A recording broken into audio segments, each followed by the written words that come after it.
નારોલ વિસ્તારની કેનાલમાંથી એક અજાણ્યા યુવકની કોવાયેલી હાલતમાં લાશ મળી આવી હતી। કેનાલમાં લાશ તરતી હોવાની વાત ફેલાતા આસપાસના રહીશો અને અહીંથી પસાર થતા લોકોના ટોળે ટોળા લાશને જોવા ઉમટી પડ્યા હતા। ઘટનાની જાણ થતાં પોલીસનો કાફલો ઘટના સ્થળે દોડી આવ્યો હતો, જે બાદ મૃતદેહને પાણીમાંથી બહાર કાઢવા માટે પોલીસે ભારે જહેમત ઉઠાવી હતી।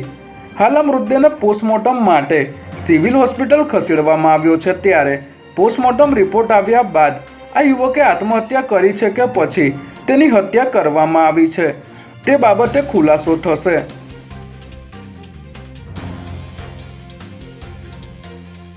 ફેસબુક પર લાઈવ આવ્યા બાદ નિકોલમાં રહેતા યુવકે દહેગામ પાસે આવેલી જગજલુંદ્રા કેનાલમાં ઝંપલાવતા ચકચાર મચી ગઈ છે।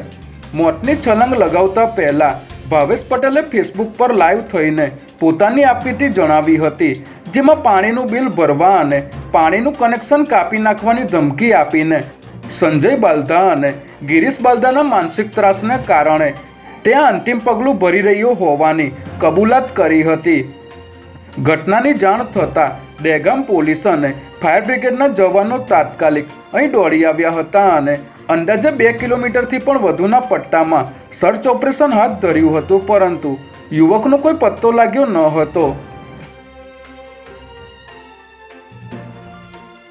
વિવિધ જિલ્લાઓમાં નાયબ મામલતદાર અને રેવન્યુ તલાટી તરીકે ફરજ બજાવતા કર્મચારીઓની બદલી કરવામાં આવી છે, જેમાં વિવિધ કચેરીઓમાં ફરજ બજાવતા 145 નાયબ મામલતદાર અને 207 રેવન્યુ તલાટીની જિલ્લા ફેરબદલીના આદેશ કરવામાં આવ્યા છે।